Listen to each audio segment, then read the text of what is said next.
Assalamualaikum dan salam sejahtera kepada semua penonton. Terima kasih kerana bersama dengan kami di Carnival Sains Sabah 2021, anjuran Kementerian Sains, Teknologi dan Inovasi Sabah. Okey, pada yang menonton di ruangan Facebook dan juga YouTube, terima kasih kami ucapkan dan kamu kena stay dengan kami sehingga akhir rancangan nanti. Sebab untuk kita punya perkongsian Petroscience hari ini kita ada dua part. Yang pertama kita ada sesi webinar dan yang kedua kita ada pertunjukan sains bersama dengan Kak Niza dan dia bertajuk ubat gigi gajah. Okey, kalau mau tahu apa tu ubat gigi gajah, stay with us.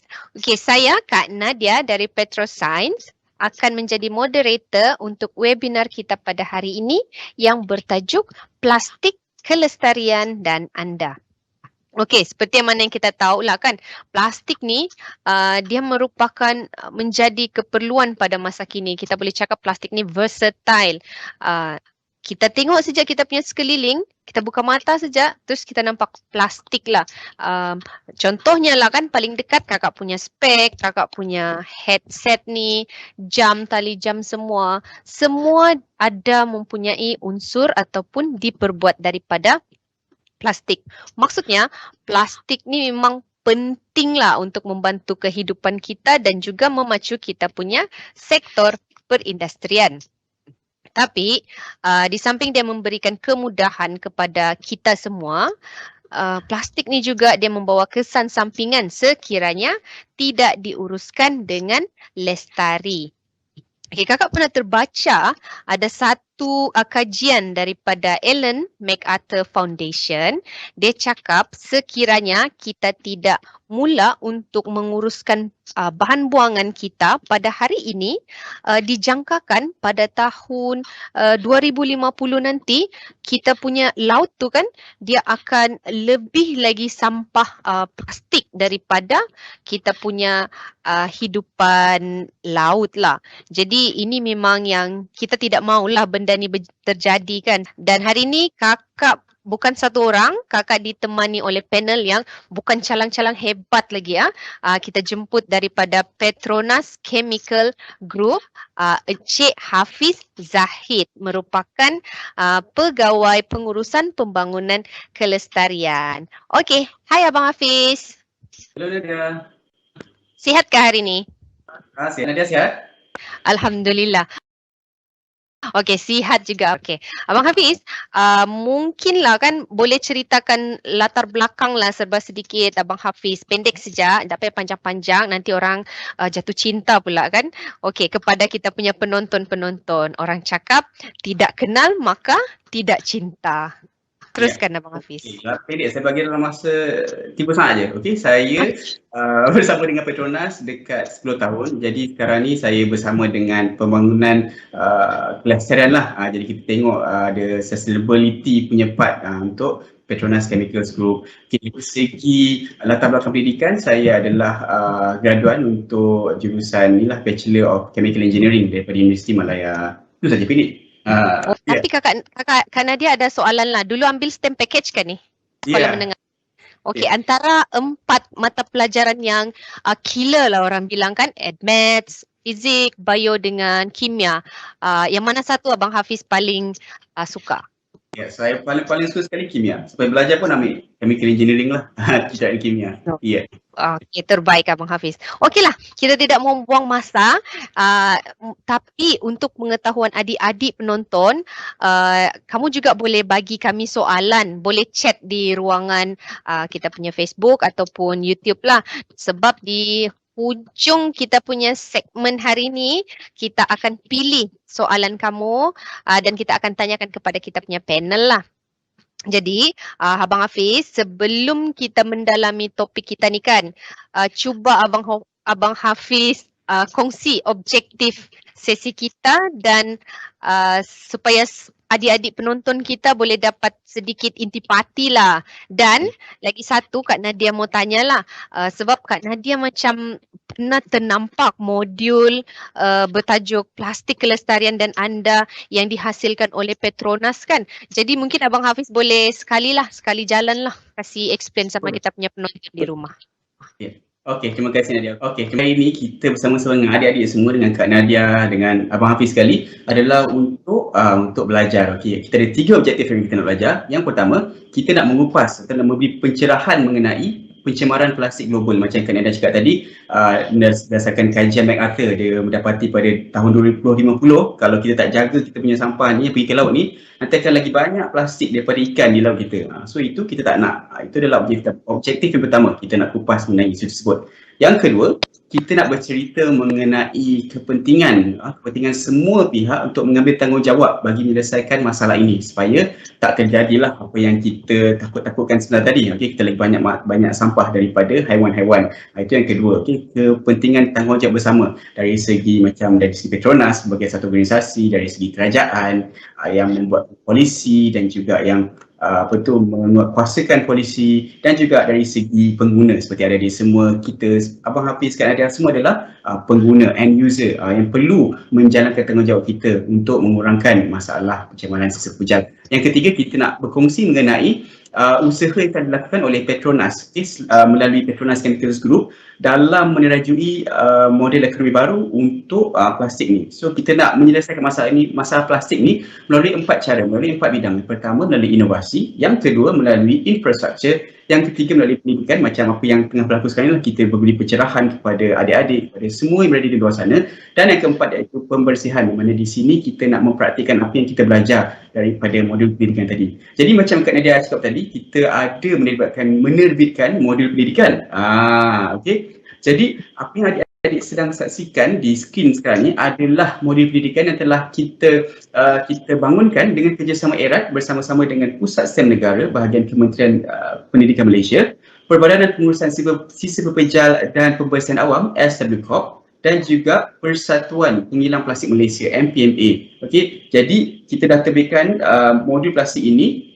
Kita terbitkan pada tahun 2019 dan telah diedarkan kepada lebih 10,000 buah sekolah di seluruh Malaysia pada tahun tersebut untuk digunakan sebagai pembelajaran di kelas membantu pembelajaran di kelas untuk subjek-subjek yang tertentu. Jadi untuk sekolah rendah, kalau adik-adik scan QR code ni, QR code kat sini kita scan, adik-adik akan dapat akses untuk modul untuk sekolah rendah dan untuk modul untuk sekolah menengah. So untuk sekolah rendah kita ada bahasa Melayu, bahasa Inggeris, bahasa Mandarin dan juga Tamil, dan juga untuk sekolah menengah kita ada 2 bahasa, iaitu bahasa Melayu dan juga bahasa Inggeris.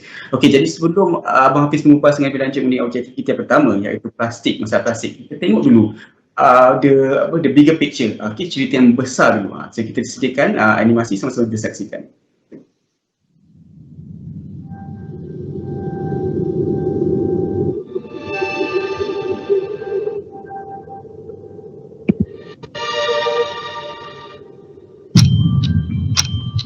Right now, we're facing a man-made disaster of global scale, our greatest threat in thousands of years, climate change. If we don't take action, the collapse of our civilizations and the extinction of much of the natural world is on the horizon. The world's people have spoken. Their message is clear. Time is running out. The amount of carbon dioxide in the atmosphere now is 50% higher than it was in 1900. And not only are we piling in more and more carbon dioxide in the atmosphere, but we are chopping down the forests of the earth at a great rate. And the forests themselves are the most efficient consumers of carbon dioxide that there are on Earth. Okey, apa yang adik dapat saksikan sebelum tadi adalah dinamakan sebagai kesan pemanasan global. Jadi kesan pemanasan global ni adalah disebabkan oleh pembebasan gas rumah hijau. Jadi suhu bumi kita ni bila kita makin panas, dia bukanlah naik 10 degree teruskan, dia naik sikit je, tapi dia punya impact dia sangat-sangat teruk. Kita sekarang ni dah meningkat sebanyak 1.5 darjah Celsius yang kita jangka akan terus meningkat sehingga 2.6 darjah Celsius pada masa yang orang kata tu dah boleh kira terdekat jugalah. Okey, jadi dengan menaik sikit je temperature tu, suhu, kita dapat lihat kesan-kesan dia seperti penularan bawah penyakit, migrasi haiwan, perubahan iklim. Macam kalau adik baca ataupun lihat di TV berita pada 2-3 minggu lepas, di mana kita ada macam-macam banjir yang teruk berlaku di Eropah dan juga di China dan di pelbagai lagi tempat. So bumi ini menunjukkan bumi ini makin panas, dia makin sakit. So itu adalah simptom-simptom kenapa yang apa yang terjadi pada masa kini. Jadi kita nak tengok apakah punca dia. Kita terus ke ini yang seperti abang cakap tadi lah, dia punya punca dia adalah pembebasan gas rumah hijau. Jadi kalau dapat lihat di sini kita ada CO2 dan juga CH4. Ini antara untuk penyumbang paling besar. Okay, CO2 adalah karbon dioksida, CH4 adalah gas metana. So pembebasan dua gas ini yang secara terlampau banyak, itu telah mengakibatkan atau haba telah di trap ataupun haba terperangkap di permukaan bumi. So kalau kita tengok kat sini, antara penyumbang utama kepada pembebasan gas ini untuk CO2, karbon dioksida adalah pembakaran bahan api fosil, pengangkutan dan sebagainya. Dan juga kalau kita tengok di sebelah kanan dia iaitu CH4, iaitu gas metana, antara penyumbang utama kepada gas ini adalah penguraian sisa pertanian dan juga tempat pembuangan sampah. Dan kita tengok lagi belakang kanan, kita ada lagi beberapa gas lah, tapi kita fokuskan kepada dua ni dulu, CO2 dan juga CH4. Jadi bila pemanasan bumi ini berlaku, kita punya pertubuhan bangsa-bangsa bersatu ni telah duduk semeja, ataupun dalam bahasa Inggeris United Nations telah duduk semeja untuk memikirkan bagaimanakah caranya untuk kita menghentikan masalah ini daripada berlanjutan. Jadi dia dah duduk dan dia telah telah keluar dengan 17 macam pembangunan lestari. So pembangunan lestari ini dia menekankan kepada 3 aspek, iaitu yang pertama yang kita nampak daripada awal tadi, iaitu planet ataupun environment, ataupun alam sekitar. Yang kedua adalah aspek sosial manusia, dan yang ketiga adalah aspek profit. Jadi untuk kita punya topik bincang kita pada hari ini, iaitu objektif kita hari ini, kita akan menekankan untuk 3 macam pembangunan berkaitan dengan topik kita pada hari ini, iaitu yang satu adalah nombor 14, iaitu life below water, kehidupan di bawah laut, kehidupan akuatik.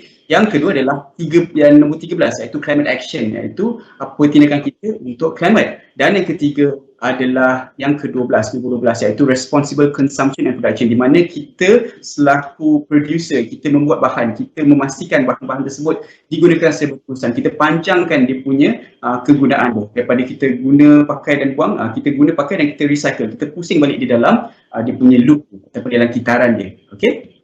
Okey, Abang Hafiz.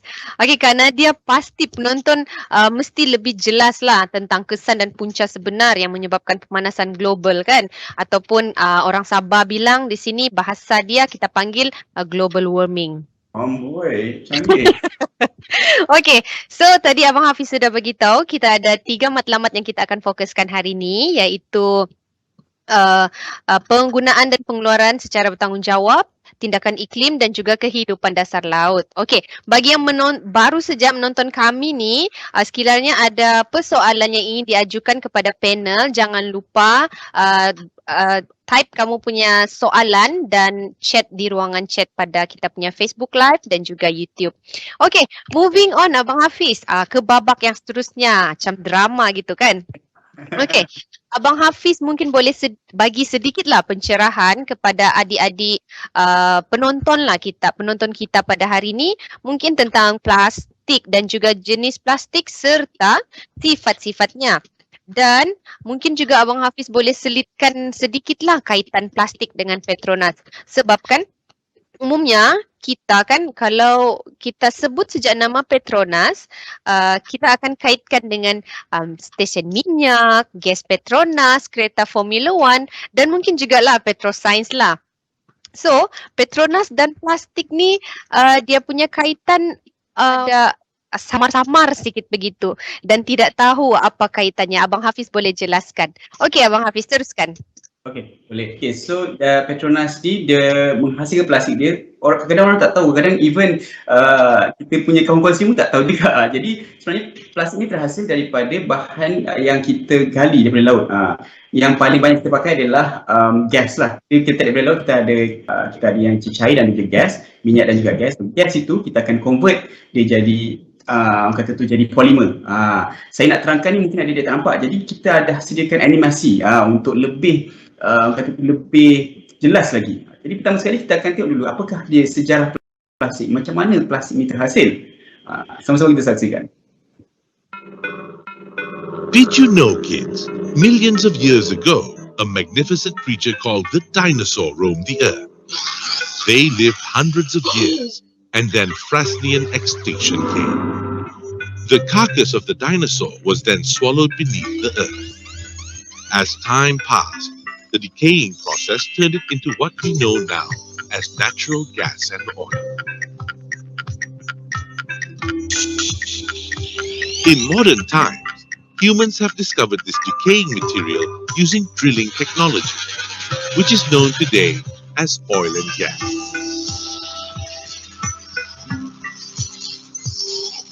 There are many items made from oil and gas, such as cars, t-shirts, aeroplanes, and many others. Okey, itu adalah dia punya, saya tengok pembuatan dia. Pembuatan plastik tu macam mana dia dibuat daripada gas. Marilah kita lihat sekeliling kita. Kebanyakan produk yang kita guna setiap hari diperbuat daripada plastik atau mempunyai unsur plastik. Plastik telah menjadi keperluan masa kini. Namun, adakah kita tahu bagaimana plastik dihasilkan? Proses bermula dengan pengekstrakan minyak mentah. Dari sini, minyak mentah akan dihantar ke pusat penapisan. Di sini, bahan asli tersebut akan ditukarkan kepada beberapa produk yang termasuk etena dari minyak mentah. Etena tersebut kemudian dihantar ke kilang pemecahan untuk dipecahkan kepada molekul lebih kecil. Etena dijadikan etilena. Seterusnya, pemangkin ditambah dan struktur molekul-molekul tersebut bergabung menjadi polimer. Struktur ini membolehkan plastik dibentuk kepada hampir apa sahaja bila dipanaskan.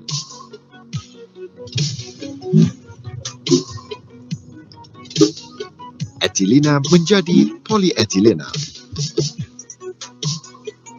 Untuk menghasilkan produk plastik, pellet perlu melalui sama ada proses pengacuan suntikan, tiupan filem, pengacuan tiupan ataupun pengacuan berputar. Pengeluar akan menggunakan proses penukaran polimer yang berbeza untuk mendapatkan produk plastik mengikut keperluan mereka. Plastik tahan lama, ringan dan kuat dan boleh dibentuk menjadi hampir apa sahaja. Seperti barangan di rumah. Hairan kan? Untuk semua bentuk pengangkutan. Adakah anda menyedarinya? Juga untuk pembinaan dan pembangunan hartanah. Mesti anda tidak perasan kan? Juga untuk bidang perubatan. Cuba hitung barangan buatan plastik. Anda pasti terpegun. Dan di bidang pertanian, di mana banyak alat-alat pertanian diperbuat daripada plastik. Dapatkah anda bayangkan bagaimana makanan dan minuman dibungkuskan tanpa plastik? Bila mana anda sedang bersukan seperti memakai jersey, menendang bola, mengambil raket dan sebagainya, anda akan melihat plastik di mana-mana. Kita dikelilingi plastik. Hidup menjadi lebih mudah dengan adanya plastik. Kita harus menguruskan plastik dengan bertanggungjawab demi masa hadapan yang lebih hijau dan lestari. Okay, jadi kalau anda dapat lihat sebentar tadi, itu adalah video bagaimana plastik itu terhasil, sejarah dia daripada proses dia ditukar daripada gas kepada polimer. So polimer itu adalah dia kata monomer yang digabung-gabungkan lah, dia besar-besar, dia akan jadi chain yang panjang dan jadilah bahan plastik pakai. Jadi kenapakah plastik ini sangat dikejar, kenapa dia sangat digunakan? Okey, ia adalah kerana sifat-sifat dia yang unik berbanding dengan bahan-bahan lain. So kat sini kita dah senaraikan sebanyak 6 sifat, iaitu dia lebih ringan, dia penghalang yang baik ataupun dia ada barrier property yang baik, penebat haba, tahan lasak, rintangan kimia dan juga fleksibel. Tapi kita ada masa untuk akan satu saja, jadi saya pilih, Abang Hafiz pilih yang satulah, lebih ringan lah untuk senang kita nak bandingkan. Okey, lebih ringan ni, kita analogi mudah adalah cuba kita bayangkan kalau kereta kereta atau bas dibuat daripada 100%, 100% adalah bahan daripada besi. Dia akan jadi sangat-sangat berat. Jadi kita nak gerakkan bas atau kereta yang 100% daripada bahan logam ni, kita akan memerlukan lebih banyak gas, banyak gas yang akan dibebaskan lah, gas-gas rumah hijau yang kita telah discuss pada awal tadi, yang kita bincangkan awal tadi, iaitu seperti CO2, carbon dioxide dan juga gas metana. Jadi dengan adanya plastik ni, kita dah estimate sebanyak 60% daripada berat vehicle ataupun berat kenderaan tersebut telah dikurangkan. Jadi kita sebenarnya menggunakan lebih kurang tenaga untuk menggerakkan kenderaan disebabkan penggunaan plastik ini. So itu adalah antara satu daripada sifat-sifat plastik yang sangat superior lah, sangat hebat berbanding dengan bahan yang lain. Okey, tak apa yang lain, kalau ada nak tengok, kita ada modul tu, ada boleh scan, nanti akan tengok di pages tertentu, di muka tertentu kita ada sentuh mengenai topik ini. Okey, seterusnya abang nak berkongsi mengenai kita ni. Kalau ada itu, apakah maksudnya kita ni dan juga nombor-nombor yang berada di dalamnya. Okey, tahu tak? Okey, tak apa, kita akan bagi tahu jugalah. Okey. 1, 2, 3, 4, 5 dan 7 ni adalah bukanlah berapa banyak kali plastik itu boleh di kita semula, tetapi ia adalah merujuk kepada jenis bahan yang digunakan untuk membuat plastik tersebut. Macam yang paling senang kita jumpa adalah yang nombor 1 ni. Ini menunjukkan bahawa plastik tersebut dibuat daripada PET ataupun polyethylene terephthalate. Okey, nama dia berbelit sikit lah, tapi itulah nama dia, PET atau PETE. So bila kita kelaskan nama-nama ni, ia adalah untuk memudahkan pengitas semula untuk mengitas semula plastik-plastik tersebut. Sebab setiap plastik ni dia punya temperature, dia punya suhu dia punya pressure dia punya keadaan untuk dia dikitas semula tu berbeza. Yang nombor 1 ni mungkin suhu diperlukan adalah lebih rendah, tapi pressure tinggi sikit lah. Begitu juga dengan yang lain-lain. So kalau ada nak tengok kat sini, macam ni kan, kita ada botol ataupun plastik, ada tengok kat bawah ni, ni dah nombor dia. So kalau tengok kat sini, nombor 1, 2, 3, 4, 5, 6, 7, itu adalah yang membantu dia untuk dikita semula bila kita hantar plastik kita ke tempat yang sepatutnya, iaitu pusat kita semula. Okay? Alright.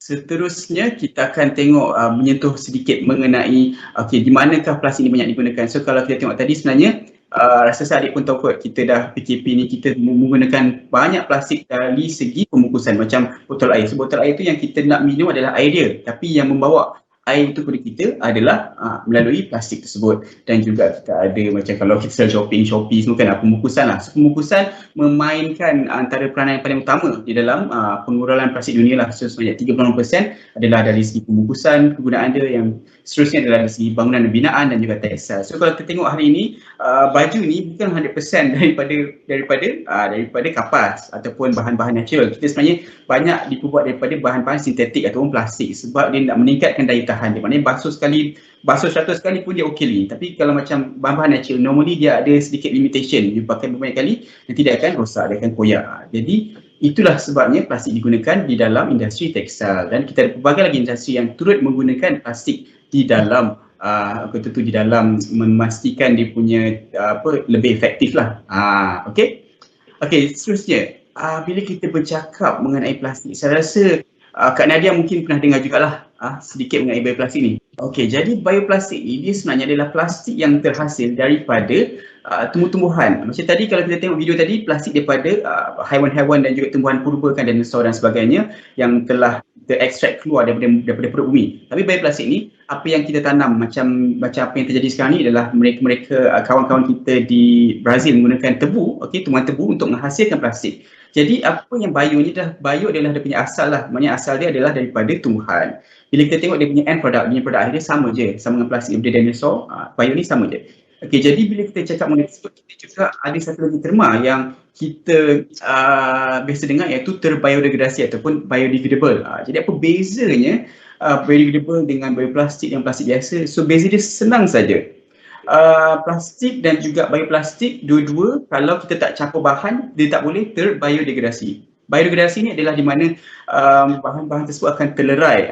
So dia akan terlerai bukan begitu saja, dia akan terlerai bila kita letakkan dia di dalam kondisi yang betul. Dia kena ada temperature, dia kena ada suhu yang betul, dia kena ada pressure, tekanan yang betul, dan juga tindakan tindakan bakteria yang betul. So kalau tak ada benda ni, dia tak akan terbiodegradasi dengan sempurna. Dia cuma akan terurai dan dia akan jadi mikroplastik yang membahayakan seluruh makhluk lah, seluruh yang berada di muka bumi ni. Seluruh ummah. Seluruh umat. Okey. So, adik-adik mungkin penonton sudah jelas kaitan plastik dan Petronas. Okey, jadi Kak Nadia mau recap balik apa yang Abang Hafiz cerita tadi. Abang Hafiz cerita apabila gas asli ataupun kita punya cari gali minyak tu dipanaskan, dia akan menghasilkan monomer yang kita panggil etilena. So imagine lah kan, klip yang kakak pegang di depan ni, ini adalah monomer kita panggil sebagai etilena. Lepas tu kita akan buat satu proses ni kita panggil sebagai pempolimeran. Betul ke Abang Hafiz? Betul. Okey, lepas tu dia proses kita akan tambah dengan pemangkin lah. Lepas tu hasil daripada proses ni kita akan dapat polietilena yang kita nampak sebagai rantaian polimer. Macam begitulah secara ringkas macam mana proses pempolimeran yang dilakukan untuk penghasilan plastik. Alright. So maksudnya di sini kan kita memang tidak boleh lari lah dengan plastik ni kan Abang Hafiz. Setiap hari kita perlukan plastik. Tetapi kita perlu bijaklah menguruskan kita punya plastik ni supaya kita dapat mengurangkan dan mengawal kesan sampingan kepada alam sekitar.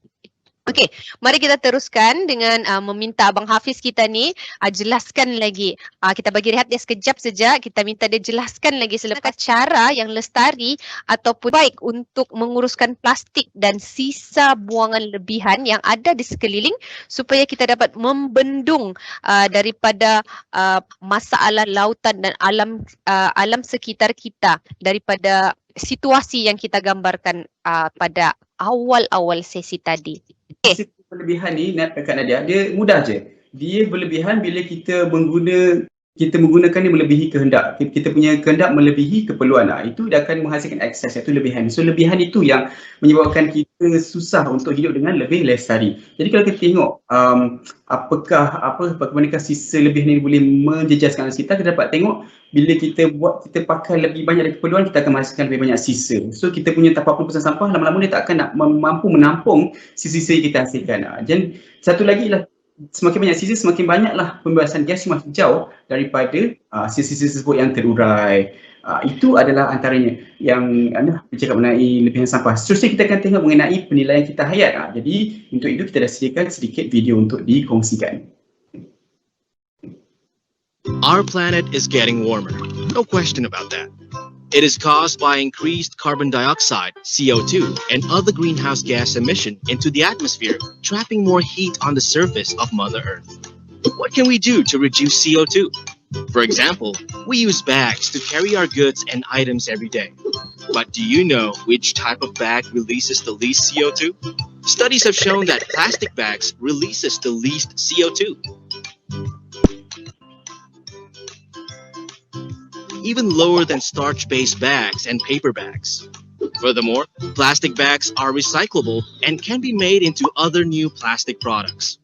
If you think about it, plastic bags ain't that bad after all when compared to other types of bags. Choose the right products. Choose to protect Mother Earth. Nilai kita nak bandingkan apakah pembebasan CO2 bagi bahan-bahan yang dihasilkan. So, bila orang kata nak kurangkan sampah, orang normally akan associate sampah dengan plastik. Padahal kalau kita tengok dekat tapak peluru sampah itu, lebih kurang separuh daripada sampah-sampah yang terhasil oleh rakyat Malaysia adalah sebenarnya daripada bahan makanan, bukanlah plastik. So, orang kata nak mengurangkan plastik, tapi bila orang kata nak kurangkan plastik, dia akan terus, apakah option yang ada untuk kurangkan plastik ni? Dia akan katalah nak pakai beg daripada kertas semua kan. Tapi adakah benar bila kita berpindah kepada beg kertas itu adalah pilihan terbaik untuk alam sekitar? Sebenarnya bila kita buat life cycle analysis ataupun kita semula kita punya kita analisis ni, kita akan dapat tengok bahawa plastik adalah yang paling rendah sekali dia punya CO2. Itulah sebabnya kita buat kajian tersebut, kerana bila kita nak buat keputusan nak tukar satu benda ke satu benda, kita kena pastikan keputusan itu berdasarkan fakta, bukan berdasarkan emosi. Jadi bila kita merujuk kepada fakta, merujuk kepada sains, kita dapat lihat bahawa plastik ini kita boleh gunakan beratus kali tak rosak. Tapi kalau macam beg kertas dan sebagainya, dipakai sekejap je dah rosak. And then you nak kena tebang pokok lagi nak buat bahan tersebut. Adakah itu sebenarnya lebih musyalam? Itu dia sebab yang itulah kenapa kita adakan kajian ni lah, untuk betul-betul buat keputusan berdasarkan fakta. Seterusnya kita akan tengok pengurusan sisa pekerja di bandar. So kalau kita tengok kat sini, sisa pekerja ni katalah daripada rumah saya, rumah adik semua, okey, dia ada dua route ataupun dua aliran dia. Sama ada dia yang biasa kita buat adalah sisa bercampur, iaitu kita asingkan sisa bercampur dan dia akan pergi ke MRF atau Material Recovery Facility ataupun kemudahan mendapatkan semula bahan, di mana dia akan pecahkan mana-mana yang boleh kita semula, dia akan hantar semula ke kitang kita semula, dan juga mana-mana yang tidak boleh kita semula dia akan hantar kepada urusan sampah. Jadi kalau kita tengok S2, ini adalah orang kata tu dia punya jalan dia extra sikit. So, bila extra sikit, dia akan actually dah membazir tenaga sikit lah. So apa yang perlu kita tekankan di sini adalah yang belah kanan. Kita nak asingkan sisa kita siap-siap so that dia akan terus pergi ke pusat kita semula ataupun kilang kita semula, di mana dia boleh menghasilkan produk kita semula untuk kita, orang kata tu, kita kurang leakage of waste to the environment ataupun kurang sampah, kurang sisa-sisa ini pergi ke environment, pergi ke alam sekitar. Ini adalah hierarki pengurusan sisa kita pada masa ini. Kita sebenarnya lebih banyak melupuskan sampah daripada kita mengurangkan. Ini adalah sangat tidak stabil, sangat tidak lestari. Jadi apa yang kita mahukan, apa yang kita cuba untuk ajak semua orang di luar sana, saya, adik-adik semua, Kak Nadia semua, untuk mengurangkan. Maknanya bila kita nak beli tu, kita tengok keperluan, perlu ke tidak. Itu adalah pengurangan. Itu adalah paling penting untuk kita kurangkan penghasilan sisa. So yang paling rendah kalau boleh kita nak mahu pada masa akan datang, kita kurangkan pulupusan. Okay. Alright. Okay, ini Abang Hafiz nak berkongsilah perjalanan sisa pekerja di Malaysia pada antara tahun 2000 hingga 2020 iaitu tahun lepas.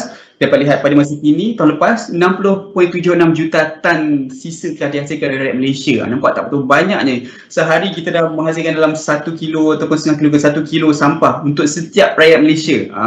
Bila kita nampak 0.5 kg ataupun 1 kg nampak macam ringannya, tapi sebenarnya bila benda tu dah accumulate kan selama 30 juta rakyat Malaysia kan, ini adalah dia punya resultnya, kesannya. Jadi untuk itu kita tengok the next one kan. Apakah ini adalah animasi lah untuk kita beri pengajaran kepada adik-adik semua tentang penjanaan sisa. Sama-sama kita saksikan. Kids, did you know that we produce a lot of waste in our daily life? Most of it comes from the items that we purchase but not utilize. For example, food waste. It is the biggest source of waste that we produce in this country. Not only food waste, we also have other waste that we produce from our storage in the fridge. Some of them are expired items from canned and boxed food. For example, milk and sardines.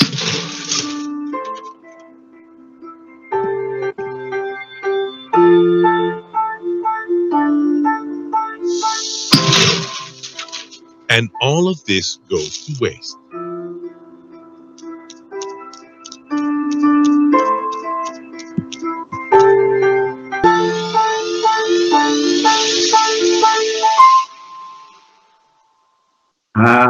Nampak tak kesannya kalau kita tak mengambil peduli tentang apa yang kita hasilkan. Katalah apa kisahnya kita beli, pakai dan buang saja. Itu adalah bumi kita makin lama makin sakit. Kita dapat tengok dari awal tadi kesamaan menghijau dan pelbagai kesan. So apakah tanggungjawab yang kita lakukan untuk mengurangkan daripada perkara ini berlanjutan ataupun kita boleh kurangkan impact dia sikit kan.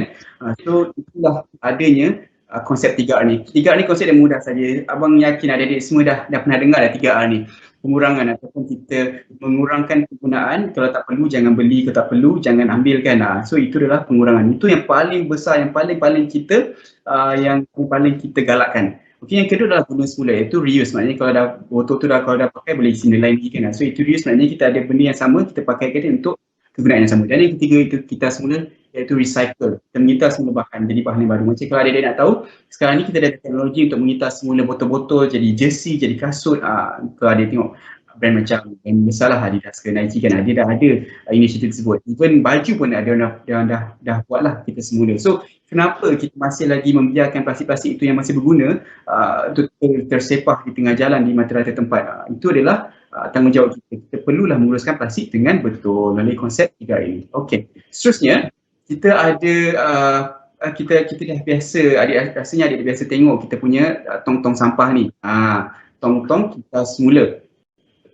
Okey, kita ada macam-macam colour lah, biru, merah dan juga brown dan juga orange kan. So bila kita nak tengok kat sini, macam yang pertama kan kita ada untuk surat khabar, kertas lah basically yang dia punya bahan asas kertas. Kita dapat lihat kadang-kadang orang salah guna. Kadang dia letak tisu ataupun kertas karbon atau minyak dan kertas aluminium. So benda-benda yang kotor ni tak bolehlah kita sekalikan. So, bila kita letak sekali benda-benda yang kotor, minyak semua ni di dalam bekas tu kita semua, dan benda tu lama-lama dia akan hantar ke pusat pembuangan sampah juga, sebab dia akan merosakkan ataupun dia akan menyusahkan mesin yang ngitas semula tu. Sama juga dengan plastik. Kalau adik mahu mengitas semula plastik, pastikan plastik yang adik-adik letakkan di tempat untuk kita semula tu telah dibersihkan. Okay? Bebas daripada minyak, bebas daripada kotoran. Sebab kalau ada kotoran dan minyak dan sebagainya, plastik tersebut akan dihantar ke pusat pembuangan sampah juga. Maksudnya dia takkan di kita semula, sebab mesin kita semula normally tidak boleh memproses bahan-bahan yang kotor macam tu. Dia akan ada rosak sikit lah.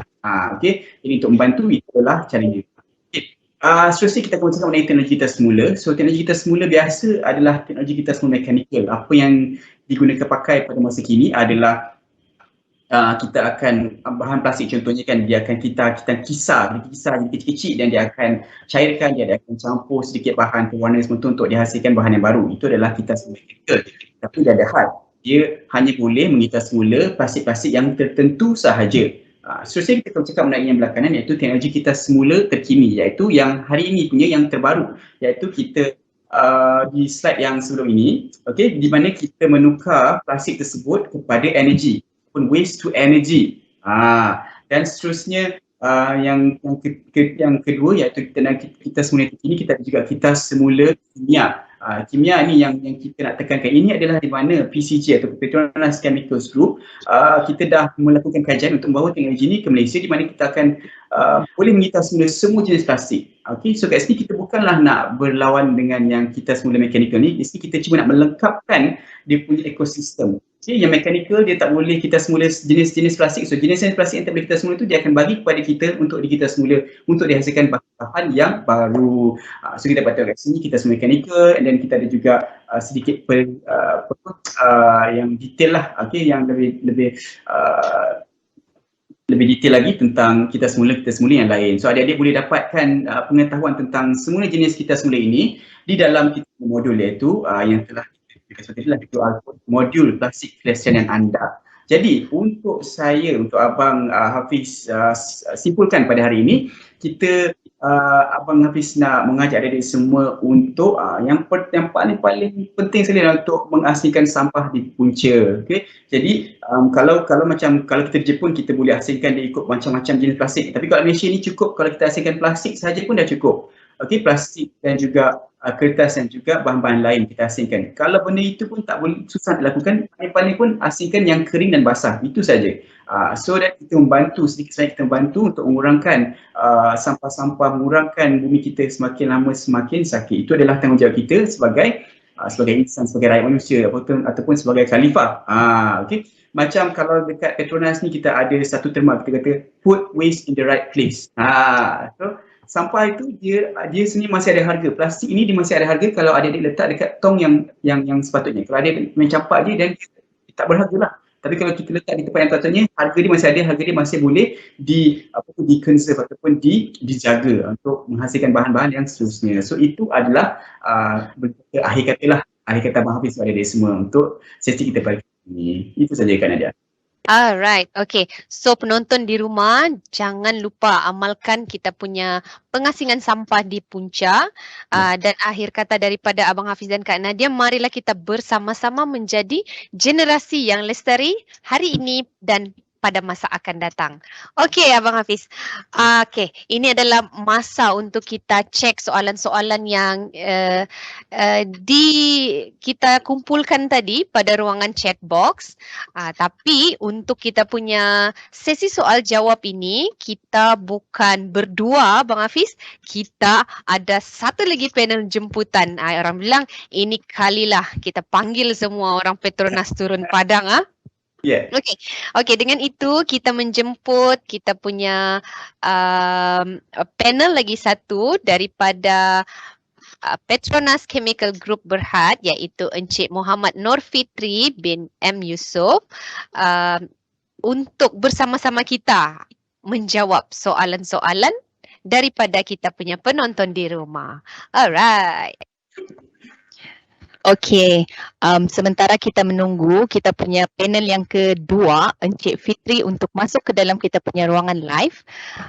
Yang di rumah boleh scan QR code untuk mengakses modul plastik kelestarian dan anda yang sudah Abang Hafiz cakap tadi awal itulah.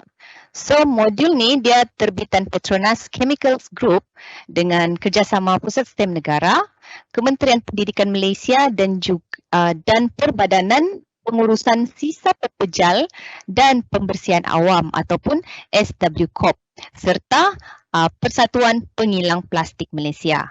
Okey, seperti yang Abang Hafiz sudah bagi tahu tadi, modul ni diterbitkan kepada 4 bahasa lah.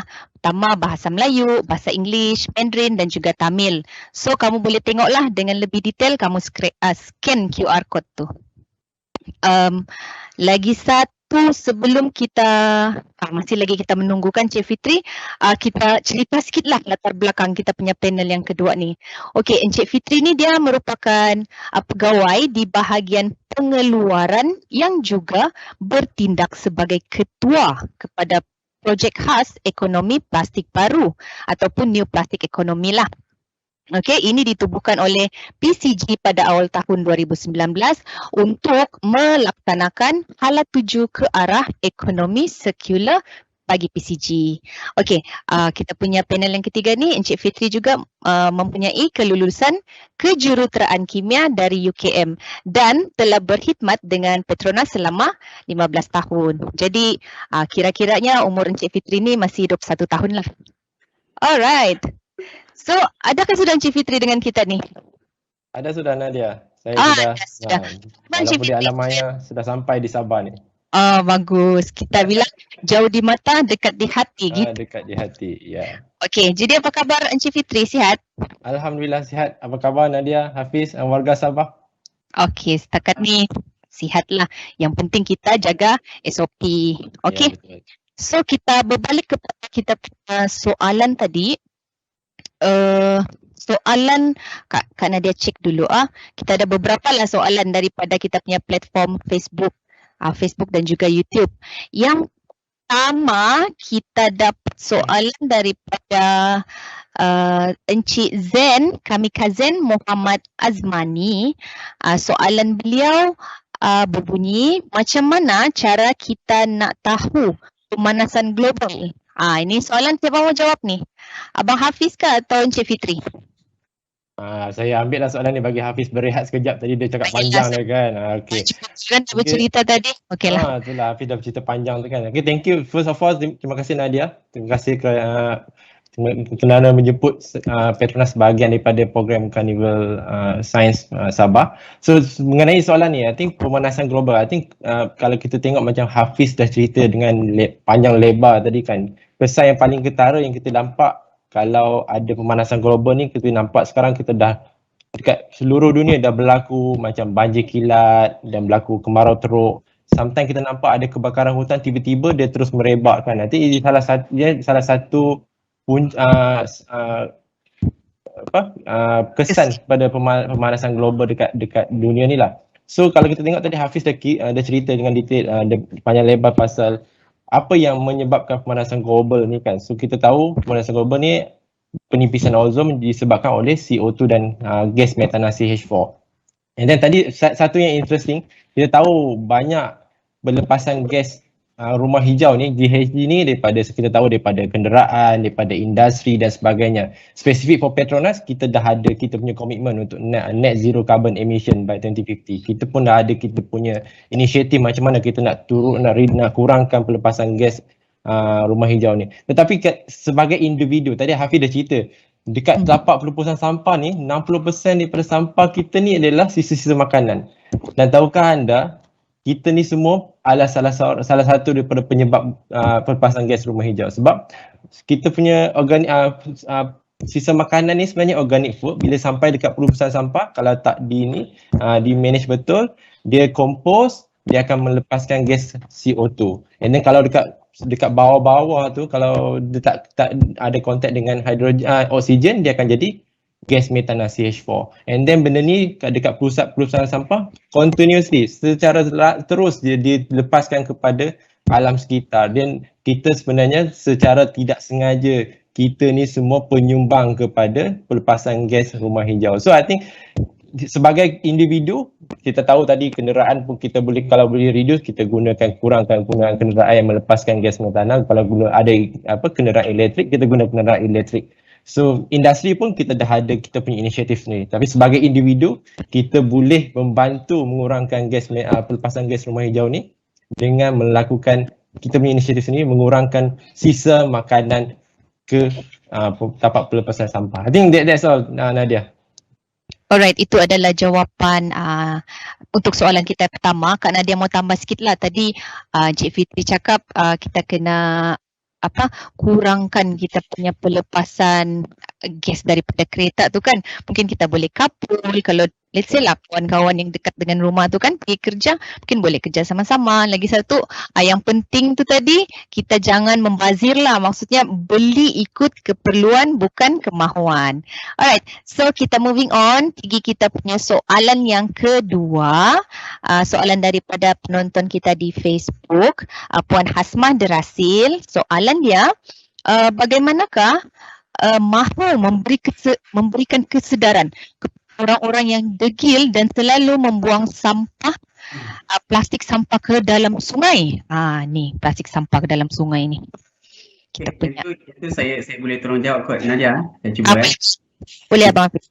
Kita nak tegur orang ni, sebenarnya kita kena tengok cara penerimaan dia. Ada orang tu kita boleh approach, kita cakap elok, okey, kita bagi tahu dia, okey, kalau buang sampah dalam sungai ni dan sekian-sekian kesan dia lah, kesan dia terhadap iklim, kesan dia terhadap haiwan-haiwan kan. So haiwan tu nanti dia akan, kalau haiwan tak mati dengan plastik ataupun dengan apa yang dia buang, mungkin haiwan tu sendiri ikan tu sendiri akan end up dekat meja dia. So dia macam akan pusing balik ke dia akan mudahkan diri sendiri. Ibarat dia macam dia meracun dia punya makanan sendirilah. Itu satu, itu orang yang boleh terima cara cakap yang soft talk orang kata. Tapi setengah orang mungkin dia memang ketegang lah kalau orang kena cakap kan, degil kan.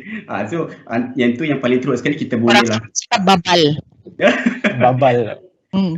Kita bolehlah enforce the law lah. Memang kita ada undang-undang yang melarang orang daripada membuang sampah ke dalam sungai ataupun membuang sampah merata. Selain itu juga, kita juga boleh tengok kita punya audience tu, kita punya orang yang nak tegur tu. Kalau katalah orang yang kita nak tegur tu adalah budak muda, so mungkin dia lagi senang terpengaruh, lagi senang message dia faham through macam TikTok kan, kena viral kan. So daripada viral benda itu, which is tak salah, mungkin benda tu seronok untuk enjoy life, tapi mungkin kita boleh viralkan trend yang elok, macam letakkan plastik di dalam sebulan plastik punya tong, dan letakkan kertas di tong kita semua kertas. So sebenarnya message adalah kita nak tegur tu, kita tengok kita punya orang yang kita nak tegur tu macam mana dia punya penerimaan dia punya cara yang dia boleh terima untuk dia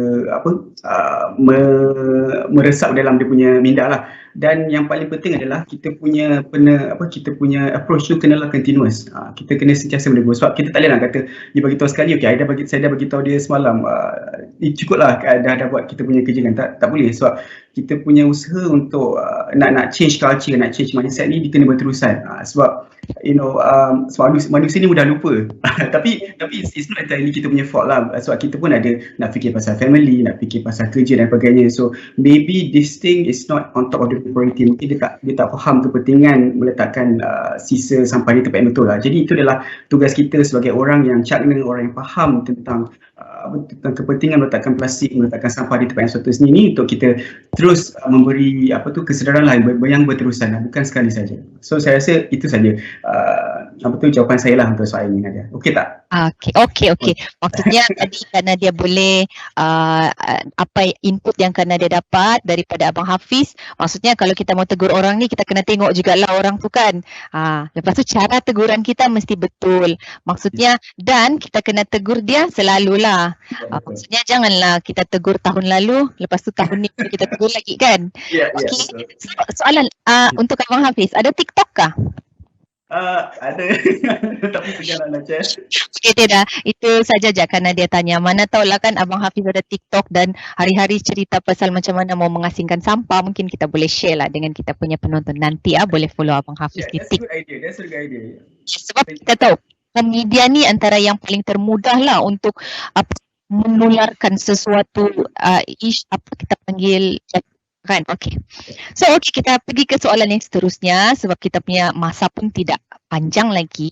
Soalan yang ketiga daripada penonton kita, Nur Saiful.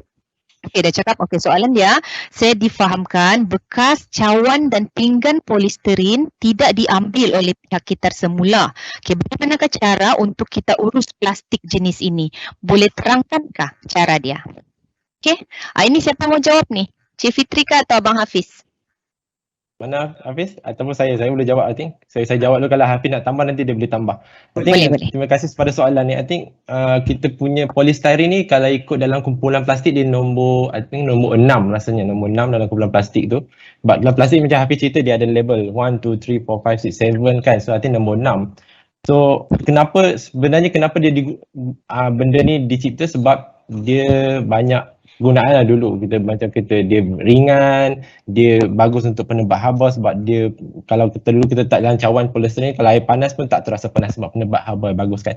Tapi itulah macam soalan tadi, dia kata kalau kita dah guna benda ni, macam mana nak kita semula. Saya akui memang dekat Malaysia ni untuk kita semula polisterin ni memang agak mencabar. Even dekat Kuala Lumpur pun, dekat ni kita nak cari tempat untuk kita semula polisterin pun memang susah nak dapat. Ada tempat-tempat tertentu sahaja yang menerima polisterin ni. So apa yang kita boleh buat? Kita macam tadi, kita kembali kepada 3R. Kalau kita rasa kita punya kawasan atau tempat itu tak boleh menerima polisterin, so kita ambil konsep yang pertama, iaitu kita reduce. 3R, first 3R, reduce. Kita tak gunakan benda tu sebab kita tahu kalau kita gunakan benda tu, dia tak boleh di kita semula ataupun tidak dapat diuruskan dengan baik selepas penggunaannya. So lagi satu ialah kita tengok macam mana kita boleh ada infrastruktur yang kalau dekat Sabah, kalau ada orang yang boleh buat fasiliti untuk mengkita semula, so I think it's a good idea. Setengah ada setengah di tempat di Semenanjung ni dikutip polisterin ni dia gunakan untuk downcycling, dia compact atau dia buat another material. Okay, that's one of the salah satu cara untuk kita nak recycle polisterin ni. Lagi satu yang saya nak terangkan kat sini, I think dekat kerajaan Malaysia pun saya sebagai salah seorang daripada ahli dalam yang kita memberi idea kepada kerajaan untuk bagaimana kita nak mengurangkan sisa pekerja plastik di Malaysia ni. Kita sekarang dalam kerajaan Malaysia, kita tengah membuat circular economy roadmap. I think something yang tengah dalam kita tengah develop circular economy roadmap tu. Dalam tu kita tekankan untuk redesign. Redesign tu maksudnya kita try untuk kita redesign dalam bahasa Melayu apa? Mereka bentuk semula yang menggunakan memberi aplikasi yang sama tetapi menggunakan bahan-bahan yang lain yang boleh dikita semula. So that's salah satu yang kita nak ketengahkan. Maksudnya maybe kita tak menggunakan polisterin tapi kita menggunakan bahan-bahan yang lain yang memberi manfaat yang sama tetapi kita boleh kita semula pada penghujung hayat bahan-bahan tersebut. So that salah satu yang kita boleh buat lah. Yang saya boleh tekankan, kalau boleh repeat balik, kita reduce, kita try to minimize kita punya waste ataupun penggunaan bahan-bahan polisterin kalau dapat lah. Okay. Hafiz nak tambah? Saya dah cukup lengkap lah yang dijawab oleh Cik Fitri tu. Alright. Okay. So harap kita dapat menjawab lah kan soalan kepada kita punya penonton tadi. Seterusnya kita pergi ke soalan yang ketiga sebab kita memang ada banyak soalan yang kita dapat tapi hari ini kita address 5 soalan yang terawal lah dulu tapi jangan risau, soalan-soalan yang lain tu kamu boleh scan tadi QR code modul plastik kelestarian dan anda tu mostly jawapan dia ada di sana lah. So soalan yang keempat daripada Puan Sarah Mokhtar, dia cakap macam ni. Okay, setahu saya single use plastik akan terus ke tapak pelupusan. Apa cara terbaik untuk kita uruskan single use plastik ni? Ini macam Encik Fitri boleh ulang lagi lah sikit. Okay. Dan ada sebut sama saya reserve yang last question untuk Hafiz lah. Okay. Saya jawab soalan ni. I think senang je. Saya suka ringkaskan kepada 3R. Kembali kepada basic 3R. First R reduce, kurangkan. So kalau di sini macam kita rasa kita tak boleh menguruskan sisa pekerja tersebut pada penghujung penggunaan tu dengan baik. So kita kurangkan. Contoh masa pemilihan produk. Masa kita pergi ke supermarket kita nak beli barang-barang kan. Kalau kita nampak botol susu di dalam kotak ataupun susu di dalam plastik. Kalau kita nampak plastik yang senang untuk kita manage, kita beli daripada susu yang di dalam plastik ataupun kotak. Kalau kita tahu di kawasan kita tu ada yang boleh mengkitar semula susu yang bekas kotak yang telah digunakan, so kita boleh pilih produk tersebut. So kita kena tahu apa yang kita nak buat pada penghujung penggunaan produk tersebut. So kat sini kalau kita boleh reduce, kita reduce. Contoh salah satu lagi, kalau kita pergi ke supermarket, kalau kita nak beli barang, selalunya kita akan bawa beg sendiri kan. So beg sendiri itu pun salah satu cara inisiatif untuk mengurangkan penggunaan beg plastik yang kalau kita pergi beli barang, dia kena ada plastik kecil-kecil kan. So kita bawa beg plastik besar untuk letak semua barang kita. So salah satu inisiatif untuk reduce. Nombor 2 ialah reuse. Reuse ialah guna semula. So kita maksimumkan penggunaan. Macam tadi kita buat beg sendiri, so kita boleh guna ulang-ulang kali. Dan yang terakhir, yang terakhir recycle. Bila kita dah guna beg tu dah sampai terkoyak, dah tak boleh nak guna. So kita tahu beg ini sebenarnya kita boleh hantar ke pusat kitar semula untuk recycle. So kalau kita tahu the konsep mudah 3R ni, insyaAllah kita akan boleh menguruskan kita punya sistem pekerjaan dengan baik insyaAllah. Ini that's all. Okey, tambahan sikit untuk yang berada di kawasan Kota Kinabalu, kita ada beberapa pusat recycle di KK ni. So kalau kamu ada masa, kamu boleh Google dan boleh call. Sebab sebelum kita buat kita punya sesi ni, Kak Nadia ada try untuk call kita punya pusat recycle tu. Dan memang diorang akan menerima kertas dan juga plastik. Tapi yang penting plastik tu kalau kita bagi, kena cuci dululah. Janganlah bekas-bekas nasi lemak tu terus bagi kan, sebab dia akan end up di dalam kita punya tapak pelupusan sampah jugalah. So last question hari ni, soalan daripada Mang tanya kita, apa perbezaan antara LDPE dengan HDPE, jenis plastik ni? Okey, yang tu saya boleh jawab lah. Okey, itu dia.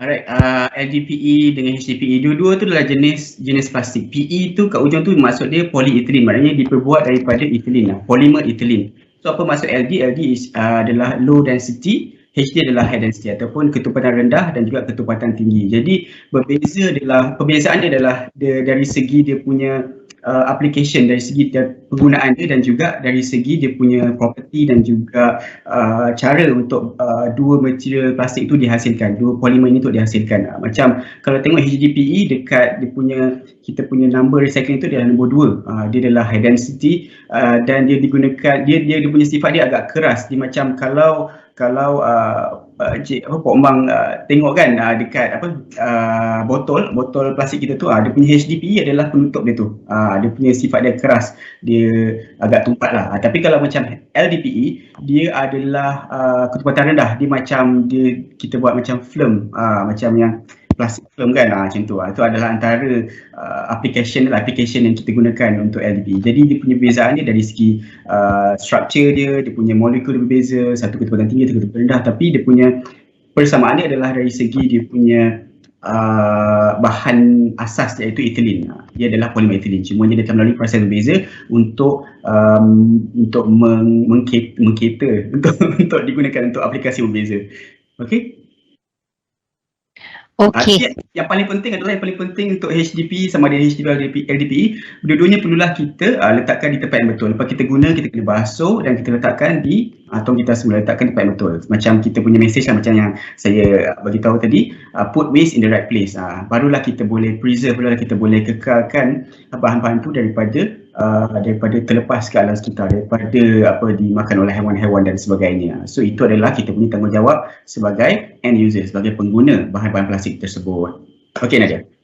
Okey, kembali kepada Abang Hafiz tadi, apa-apa pun kalau Abang Hafiz cerita sebanyak jam pun, kalau kita sendiri tidak mengamalkan sifat yang kita mahukan untuk memastikan alam kita lestari ni, sama juga. Maksudnya apa-apa pun semua bermula daripada individu sendiri. Maksudnya kita kena start hari ni juga, masa ni juga, kita asingkan sampah dan letakkan di tempat yang sepatutnya.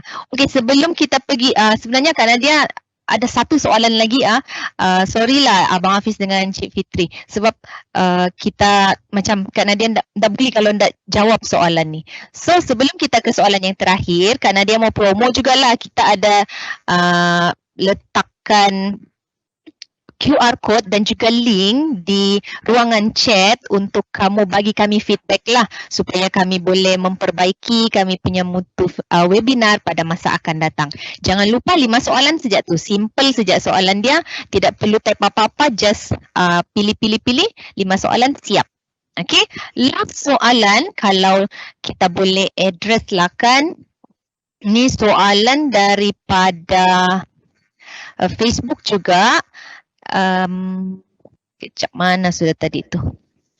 Daripada hilang sekejap sebab Kak Nadia punya komen dia cepat betul naik. Okey, daripada Puan Chandra, dia tanya, dari planet hijau ke planet plastik, sejauh mana Petronas memainkan peranan dalam membanteras penggunaan plastik dari kehidupan seharian bagi menyelamatkan bumi untuk generasi akan datang?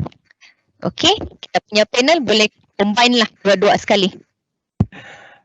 Alright, maybe I can start dulu to address it. I think good question.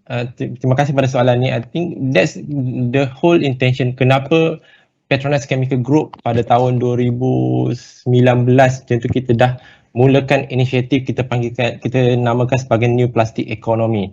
New Plastic Economy ni sebenarnya ialah kita menyatakan kalau nak boleh GDT kitaran ekonomi plastik.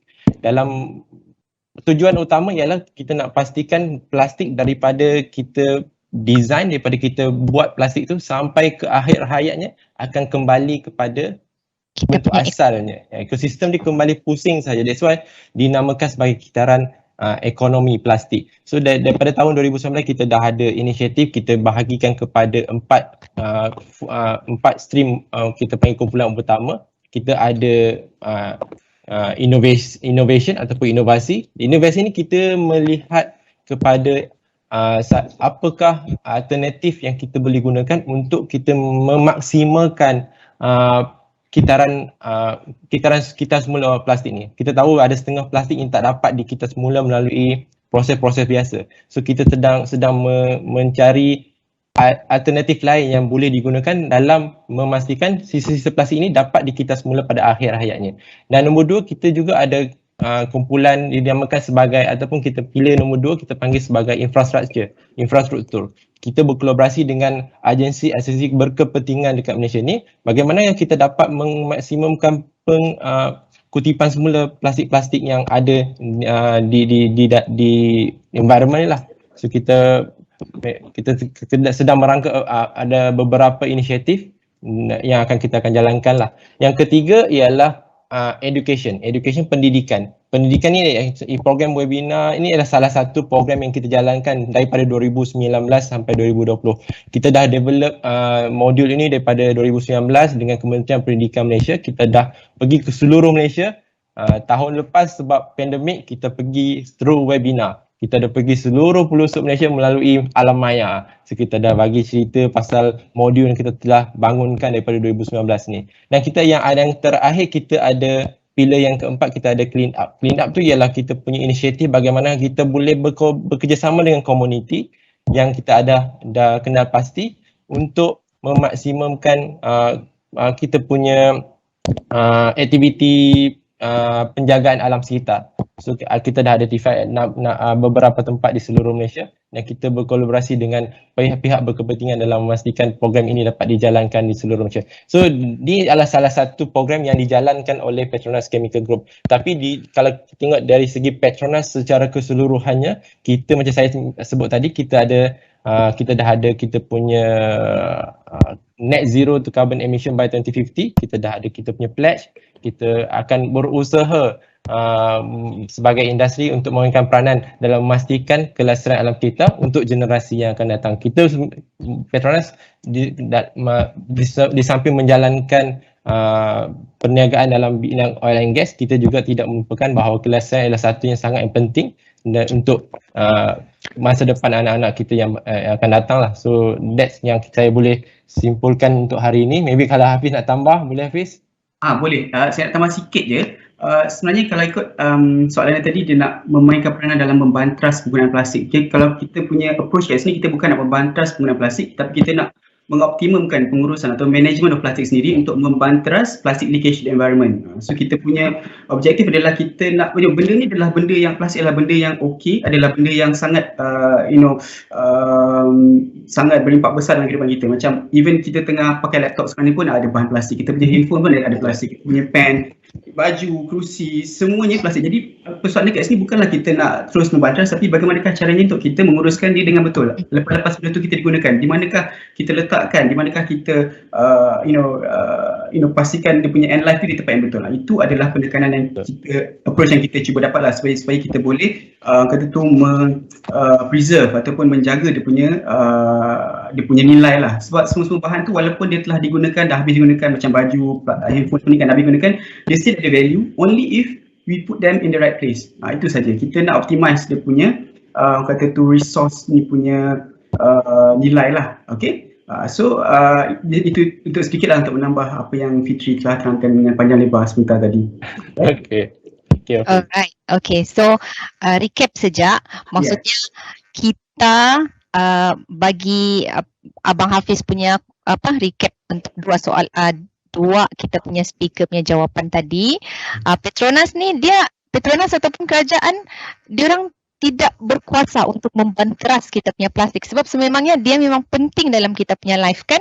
Tapi apa yang kita boleh buat sebagai individu, kita boleh cubalah dari segi pendidikan, kita bagi kesedaran dan supaya tindakan kita tu contohnya macam yang Abang Hafiz cakap, put the waste in the right place tu datang dari diri kita sendiri. Bukanlah kena suruh, bukanlah kena paksa, tapi dari kita punya diri sendiri. So okay, itu merupakan soalan yang terakhir untuk kita hari ini. Kita ada lebih masa sudah sikit. Okey, demikianlah perkongsian Petroscience dan Petronas Chemicals Group untuk sesi slot Petroscience yang pertama ni lah. Okay, semoga dengan kita punya perkongsian ni kita harap kita dapat memberikan sedikit panduan kepada semua penonton untuk bagaimana menguruskan kita punya plastik dan sisa bahan buangan dengan lebih lestari agar kita dapat memelihara alam sekitar kita. Okey, jangan lupa bagi kami punya jawab kami punya maklum balas tadi, sebab kami pun mau cek lah juga kami punya kualiti webinar kan. So untuk pengisian esok dan lusa kamu boleh cek info dia di Facebook kami Petroscience Placement dan Insta kami Insta Petroscience. Jangan lupa like and share. Okay, last word daripada kita punya speakers. Encik Fitri. Okay, Alhamdulillah, thank you. I think on behalf of Petronas, bagi pihak Petronas Chemical Group, saya ingin mengambil kesempatan untuk ucapkan terima kasih kepada Kementerian Sains dan Teknologi dan Inovasi Negeri Sabah atas penghargaan dan kepercayaan kepada Petronas untuk turut serta dalam Carnival Sains Sabah 2021 ni. I think buat maklumat, I think macam webinar plastik kelas rendah anda ni kita dah bermula daripada 2019 seperti yang saya dah cerita tadi. Konsep mudah yang kita ketengahkan dalam modul ni ialah 3R. Okay, reduce, reuse dan recycle.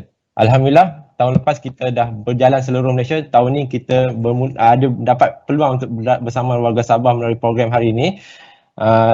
Saya sangat gembira dapat berkongsi dengan rakyat warga Sabah hari ini. Negeri Sabah sebenarnya dekat dengan diri saya. Saya bekerja dekat Labuan hampir 11 tahun dekat Labuan. So selalulah pergi Sabah, tempat bercuti. Masih fresh lagi saya turun daripada Puncak Kinabalu sehari sebelum lockdown 2020, Mac 2020. So saya turun tu. Turun-turun tu saya sempat naik kapal terbang balik Kuala Lumpur, lepas tu kerajaan terus announce lockdown. So I think tak nafikan Sabah memang cantik dan kita perlu jaga untuk generasi yang akan datang. So kita semua ada peranan masing-masing dalam menjaga kelestarian negeri Sabah ni, insya-Allah. So saya akhiri dengan serangkap pantun. So, saya tak nak lepas tanpa ada pantun. Masyarakat Sabah negeri di bawah Bayu diberi nama masyarakat bertoleransi, tunjang keharmonian. Negeri bersih, tanggungjawab bersama. Semoga 3R kita sama-sama praktikan. Kita jaga sampah kita. Sekian. Thank you Nadia. Pass to Hafiz. Alright. Go Hafiz. Saya tak boleh nak lawan lah Fitri punya pantun tu. Kita mau reply ni. Tertambah sikit je lah, okay. Terima kasihlah sebab menjemput. Saya rasa sangat berbesar hati dan saya memang seronok untuk berkongsi dengan semua warga Sabah dan semua yang join kita through Facebook, through YouTube.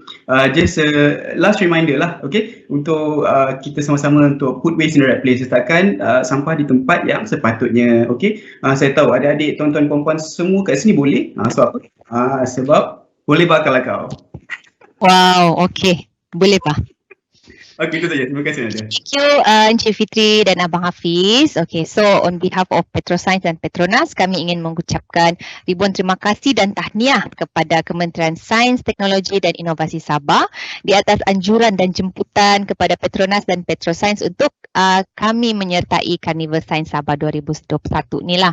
Okay, so pun di rumah, kamu jangan left dulu kita punya live ni sebab lepas ni kita ada pertunjukan sains yang bertajuk Ubat Gigi Gajah. Okey, jadi jangan ke mana-mana.